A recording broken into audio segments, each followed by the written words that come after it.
Ça, mais avant, évidemment, on débriefe le match qui vient d'avoir lieu, Raphaël, avec les stats de ce Danemark-Tunisie. Oui, qui concerne le groupe de l'équipe de France. Le match nul 0-0 avec une domination, en tout cas sur la possession de balles, de la part du Danemark. On a tourné quasiment à 61% de possession de balles pour les Danois. 13 tirs tout de même côté tunisien, mais seulement un cadré. C'était la frappe de Djebali avec l'arrêt de Kasper Schmeichel en première période. Les Tunisiens qui ont été meilleurs dans les duels, 54% de duels gagnés pour les Tunisiens. Dominique Grimaud, est-ce que ça pourrait ressembler à une bonne nouvelle pour l'équipe de France, ce 0-0 avec le Danemark, qui était présenté comme l'épouvantail du groupe? Il est clair que ce sera une excellente nouvelle si, dans quelques heures, les Français prennent 3 points face aux Australiens. Ça, on peut pas. J'avais juste une petite question à Raymond. Danemark, est-ce que Didier Deschamps a pu jeter un œil sur ce match ou pas? Ah oui. Oui, il l'a regardé dans son intégralité ou pas? Je ne sais pas comment ils avaient programmé l'heure du repas avec le décalage. Mais normalement, oui. Les joueurs, peut-être pas pour perdre de l'influx. Les joueurs ne sont pas obligés de le regarder. Ils ont les télés dans leur chambre. Ils font ce qu'ils veulent. Mais qu'est-ce qu'on fait dans ce cas-là? On regarde quand même. Moi, j'ai été sieste, quoi qu'il arrive. J'ai des copains qui n'ont jamais fait une sieste en 20 ans de carrière. Donc si tu dors pas, autant regarder un match qui va t'intéresser directement. Mais alors là, quand on... Oui, mais alors... parce que vous êtes dessus, là, 0-0, dernière minute, on se dit ça peut être une bonne nouvelle. Dom nous a dit, si on bat l'Australie, c'est bien. Quand on est joueur, on perd un peu d'énergie. S'il y a sieste, il y a sieste. Mais alors, s'il n'y a pas sieste, s'il n'y a pas sieste... Attends. S'il n'y a pas sieste, mais on perd de l'influx. On n'est pas chez les mômes, il n'y a pas sieste, on n'est pas maternelle. Non, mais il n'y a pas sieste obligatoire. Ce que je viens de te dire, jamais... Attends, dans une vie de groupe et dans une vie de sportif, on blague. Oui. Mais la sieste, ça peut être pour certains quelque chose d'absolument immuable. Oui, non, mais bien sûr. Pas les enfants, non. Oui. C'est que si moi, je suis habitué à faire la sieste et qu'il y a Danemark, Tunisie en même temps, même pas en rêve, je sacrifie 3 minutes de sieste pour ce match-là. En revanche, s'il y a des joueurs qui sont insomniaques de la sieste, évidemment, ils vont regarder le match. Le seul truc, c'est que je pense que le sélectionneur, il sait qu'il y en a qui l'ont vu. Lui, il l'a vu, mais ils n'en parleront pas. Il y a un blackout sur le match-là, il compte pas. Celui-là, on le verra après. Demain, on en rediscutera. Ce soir, on a le nôtre et on se focalise sur le nôtre. Nous, on va se focaliser quand même sur ce Danemark-Tunisie un petit peu quand même. On va le débriefer. Ils vous ont déçus, les Danois? Non, ce qui est bien, c'est que c'était vraiment un très bon match pour la sieste. Non, tu vois, franchement, tu n'as rien perdu. Bien joué. Je suis avec vous, moi. T'as rien perdu du tout. Et en plus, c'est vrai, il n'avait pas ronqué, il a regardé un petit peu. Non, c'est pas si décevant que ça. Les Tunisiens, on est tous restés sur cette Tunisie qui a pris une gifle face au Brésil. Et on a découvert une Tunisie ultra disciplinée. Qui a tenté le coup, qui a laissé le ballon aux Danois. Et les Danois ne savaient pas trop quoi en faire, parce que finalement, 5 grosses situations, mais il y a des moments vraiment, on piquait du nez. Donc, franchement, bonne occasion pour l'équipe de France. Et par contre, ce match, pour moi, est arrangé avec le Qatar-Équateur, où j'ai vraiment pas pris mon pied à regarder un match de foot. Alors c'est vrai que pour la Tunisie, quand on regarde les réseaux sociaux, c'est un match nul qui sonne un peu comme une victoire. On est très fiers, très heureux de ce 0-0 face au Danemark. Beaucoup de réactions de joie, enthousiasme sur les réseaux sociaux. Félicitations à la Tunisie pour son match aujourd'hui face au Danemark. Un très bon point pris pour la suite de la compétition, en espérant voir le même visage lors des 2 prochaines rencontres.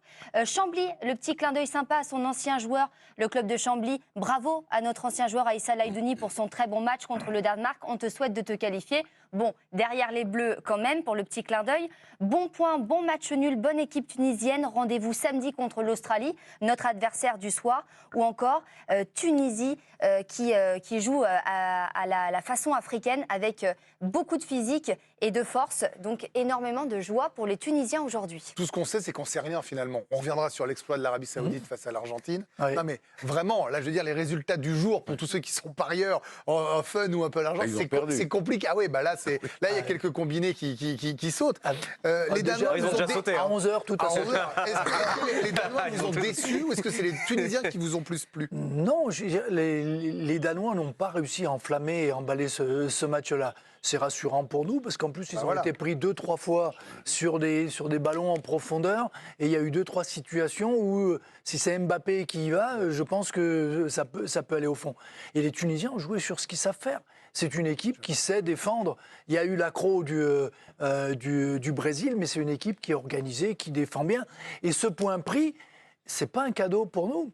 Parce que le dernier match, avec un point, même si Imaginons, ils font match nul ils jouent contre les Australiens, ils font match nul ou ils jouent leur qualif contre nous. Oui, mais ça nous oblige, si on gagne ce soir, je dis nous, hein, pardonnez-moi, à battre les Danois. Si on bat les Australiens, il faut battre les Danois. On n'est pas obligé, on n'est plus obligé de les battre, ne pas perdre en tout cas. On peut ne pas perdre, mais sur le dernier. Si, ça veut pas perdre. Non, ça veut dire que sur le dernier match, si on fait match nul sur le dernier match, la Tunisie peut nous dépasser en battant.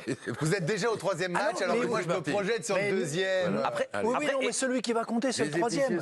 Celui du milieu, c'est une étape. On peut rappeler le règlement. Si égalité entre deux équipes, c'est la différence de but qui départagera dans un premier temps les équipes. C'est pas les confrontations directes. Donc il faut marquer aussi pour le côté de l'équipe de France. Raymond résume tout. Ce point pris par la Tunisie aujourd'hui, ça veut dire qu'ils joueront quasiment forcément quelque chose. Oui, mais Jérôme, on peut se dire, ils joueront quelque chose, vraisemblablement, mais on peut aussi se dire qu'on n'est plus obligé d'avoir la trouille quand on rentrera contre la Danemark et que si on bat l'Australie, on n'a pas d'obligation de battre les Danois pour espérer être premier. Non, ça fait 4 points seulement. Oui, et on joue la Tunisie sur le dernier, où il faut obligatoirement prendre... Oh, écoutez... Il ne calcule pas comme ça, moi je calcule différemment de vous, c'est comme si tu bats l'Australie et le Danemark, c'est fini. Bah voilà, c'est ce qu'il faut retenir. Et allez là, la voie de la sagesse. Voilà. Il a raison, si on gagne les deux matchs, ce sera plié. Les gardiens ? Oui, rapidement, parce que Damen, je ne connaissais pas bien. On nous avait dit, quelques spécialistes du foot africain dans la chaîne nous avaient dit avant le match... Comment il s'appelle ? Damen. Je balance jamais. Je ne balance jamais. Et voilà, dans un style un peu décousu parfois, mais quand même, il a fait quelques arrêts importants, notamment un main opposé qui était magnifique là, en milieu de seconde période. Ouais. Et puis Schmeichel, match pourri, un arrêt à faire, un face-à-face. Il le fait bien. Et il le gagne. Et quand je vois le début de saison qu'il a passé avec Nice, où il faisait pas un arrêt, où il galérait, où il était gros, où il était mou, où il n'avait rien. Non mais c'est vrai. Et là, il redevient, depuis 2-3 semaines avec Nice aussi d'ailleurs, et Nice prend les bénéfices, il arrive près de la Coupe du Monde. Et aujourd'hui, c'est un match important parce que, mine de rien, un arrêt, un face-à-face remporté, et ça compte. Oui, mais ça, je veux dire, quelque part, c'est un arrêt qui ne devrait pas compter parce qu'il y a hors-jeu. Ouais, il y a hors-jeu sur la situation, mais comme il n'y a pas but, le VAR ne peut pas revenir dessus et il joue le corner. Il pouvait prendre le but sur le corner, alors qu'il y avait hors-jeu au départ de l'action. Ah oui, on va se triturer l'esprit là aujourd'hui, je vous le dis. On est déjà au troisième match, on revient sur le corner du VAR. Vous avez raison. Non, on lui comptabilise un arrêt qui normalement ne doit pas compter. Oui, mais il y a eu corner derrière. Voilà. Il y a eu corner parce que le VAR ne peut pas revenir.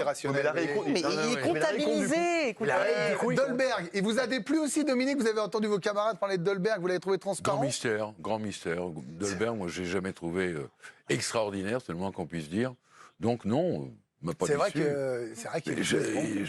on peut voir les stats. Casper Dolberg, c'était Casper, le fantôme. Voilà, on l'a jamais fait cette blague.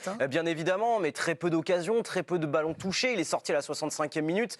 2 tirs, 8 ballons perdus, très peu de duels remportés par Casper Dolberg. Peut-être pas servi aussi par le maître à jouer de cette équipe du Danemark. On va voir les stats d'Eriksen. C'est la star du Danemark qui retrouvait une grande compétition internationale après ce qui lui était arrivé à l'Euro, seulement un tir, 16 centres, il a tenté des choses, mais il n'a pas remporté de duel, il a perdu des ballons. C'est l'un des Danois qui a touché d'ailleurs le plus de ballons ce soir. Et pour filer cette superbe métaphore de Casper le fantôme, une image qui résume peut-être très bien à elle seule la première mi-temps de Casper Dolberg. Ça tombe bien, c'est la mascotte de ce mondial. Voilà, c'était pour clore le débat et élever le débat surtout. Vous allez rejoindre Bruno.